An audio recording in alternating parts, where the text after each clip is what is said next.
आखिर क्यों काला पानी की सजा को दुनिया की सबसे खतरनाक जेल कहा जाता है?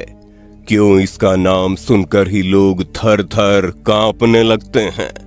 जी हाँ, यूं तो दुनिया भर में कई सारी जेलें मौजूद है, लेकिन जब बात काला पानी की सजा की आती है तो इस जेल में जाने से अच्छा लोग मर जाना उचित समझते हैं।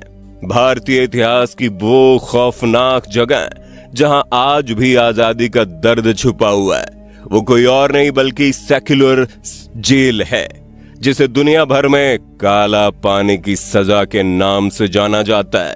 पर इस जेल के बारे में लोगों ने जितना सुना है उतना ही वो इससे अनजान भी हैं, क्योंकि ये बात तो हर किसी को मालूम है कि यहाँ कैदियों के साथ जानवरों जैसा सलूक होता है। लेकिन जब यहाँ की असली सच्चाई पता चलती है तो पैरों तले जमीन खिसक जाती है। दोस्तों, काला पानी का किस्सा शुरू होता है 1857 से। क्रांति के दौरान या फिर बाद में भी जिन लोगों को पकड़ा गया, अंग्रेज उन्हें फांसी पर लटका देते थे या फिर तोप से बांधकर उड़ा देते थे, ताकि क्रांति की आग भारतवासियों के सीने में चिंगारी बनकर ना उबलने लगे। लेकिन अंग्रेजों की लाख कोशिशों के बाद भी लोगों के दिलों में आजादी का जुनून सवार हो गया था। अब हर किसी को तो मार सकते थे, इसलिए कईयों को कैदी भी बनाया गया।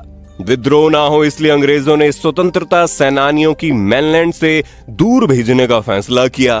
काफी सोच विचार करने के बाद अंग्रेजों ने अंडमान द्वीप को चुना, क्योंकि वहां तक पहुंचाने के लिए समुद्री यात्रा करवानी पड़ती थी।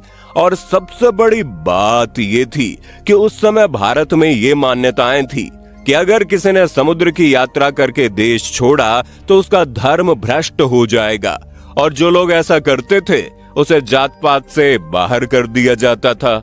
इसी वजह से समुद्र के उस पार मौजूद अंडमान आइलैंड में जेल बनाने का फैसला किया गया, ताकि जितने भी स्वतंत्रता सेनानी यहाँ आए, भारत के लोग उनका खुद ही बहिष्कार कर दें।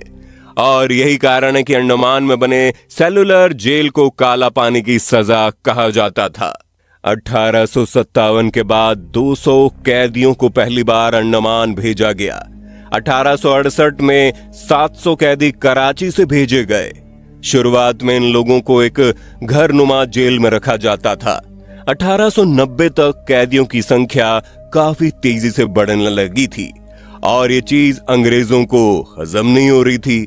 इसलिए दो अंग्रेज अधिकारी चार्ल्स लॉयल और एएस लेथब्रिज ने एक रिपोर्ट बनाकर सरकार के सामने पेश कर दी, जिसमें नई जेल बनाने की मांग रखी गई, और साथ ही ये सुझाव भी दिया गया कि यहाँ आने वाले कैदियों के लिए कठिन वातावरण होना चाहिए।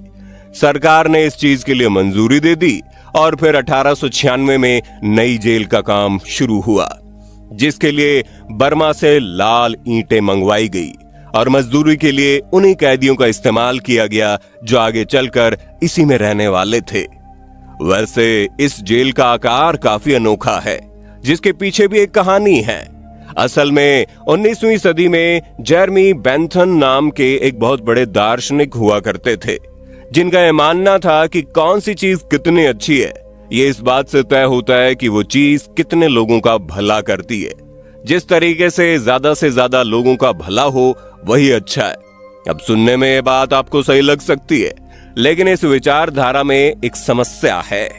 इस दर्शन के अनुसार एक आदमी को मारकर अगर 5 लोगों का भला हो सकता है तो वो ठीक होगा, और एक को मारने में कोई हर्ज नहीं होना चाहिए। और इसी आधार पर इन्होंने लोगों को बताना शुरू कर दिया कि समाज का भला कैसे हो सकता है, जहां उनकी सबसे पहली नजर जेल पर गई।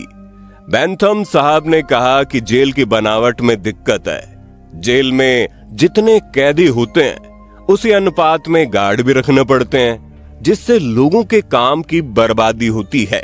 इसलिए जेल का आकार बदल देना चाहिए। और इसी चीज को सोचते हुए बेंथम ने जेल के आकार को लेकर एक बड़ा सुझाव दिया, जिसे उन्होंने पैनाप्टिकॉन नाम दिया। यह डिजाइन कुछ ऐसा था कि एक ही गार्ड पूरी जेल पर नजर रख सकता था। हालांकि बेंथम के जीते जी ये आइडिया कुछ खास पॉपुलर नहीं हुआ। लेकिन उनकी मौत के बाद सरकार ने सोचा क्यों न इस आइडिया पर काम किया जाए और इसी वजह से अंडमान में बनाई गई सेलुलर जेल को पैनोप्टिकॉन डिजाइन दिया गया। इस जेल में एक बड़ा सा टावर बनाया गया जिसके ऊपर गार्ड के खड़े होने की जगह होती थी और साथ में घंटा लगा रहता था ताकि कोई गड़बड़ हो तो घंटे की आवाज सुनकर सब चौकन्ने हो जाएं। और जेल के अंदर सेल यानी कि कमरे कुछ इस तरह बनाए गए थे ताकि कोई एक कैदी दूसरे कैदी से कांटेक्ट ना कर सके। साल 1906 में इस जेल का निर्माण शुरू हुआ जिसके साथ ही भारत के सबसे खूंखार मुजरिमों के साथ साथ राजनीतिक कैदियों को भी यहां भेजा जाने लगा। जेल में कैदियों के साथ कैसा व्यवहार होता था इसके तो कई सारे किस्से आपने सुने ही होंगे और अगर नहीं सुने तो दिल थाम कर बैठ जाइए क्योंकि सबसे पहले तो कैदियों को दिन भर मारा पीटा जाता था और इतना कुछ झेलने के बाद जब वो शख्स अपने कमरे में जाकर आराम करता था तभी एक बड़ी सी घंटी की आवाज सुनाई देती थी। उठना बहुत बड़ी मजबूरी होती है क्योंकि अगर नहीं उठे तो गार्ड आकर उठाएगा, साथ में लात घूंसे भी बरसाएगा। 1 घंटे के अंदर 700 कैदियों को फ्रेश होना होता था। नहाना तो छोड़िए, पीने के लिए ऐसा पानी मिलता था कि उससे कोई मुंह भी नहीं धो सकता। इसके बाद आती है खाने की बारी। हरे रंग के पानी के ऊपर तैरते कुछ पत्ते और साथ में कीड़े वाली दाल बर्तन में डाल दी जाती थी जिसे ना खाओ तो भूखे मरो, अगर खा लिया तो दस्त लगेंगे। खाने की फॉर्मेलिटी निभाने के बाद काम का वक्त आता है और काम पर ले जाने के लिए हाथों में चैन बांधी गई है, गले से लेकर पैरों तक बेड़ियां बांधी गई है। इसी हाल में सफाई का काम करना है या पेड़ों की कटाई करनी है या कोई दूसरा काम करना है।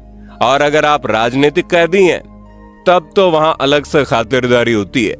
कोलू जुता हुआ है लेकिन बैल नहीं है, यानी कि आपको वहां पर बैल का काम करना पड़ता है और अगर नहीं किया या फिर एक पल के लिए भी आराम कर लिया तो गार्ड कोड़े मारने के लिए हमेशा तैयार रहता था। और जब दिन भर काम कर लिया तो जेल के कर्मचारियों से मार खाना है।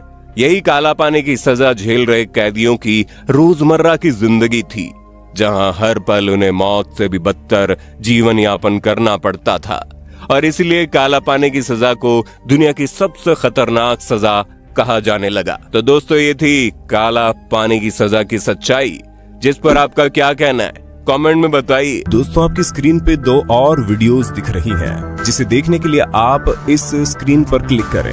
दोनों देखिएगा, बहुत अच्छी वीडियो बनी है।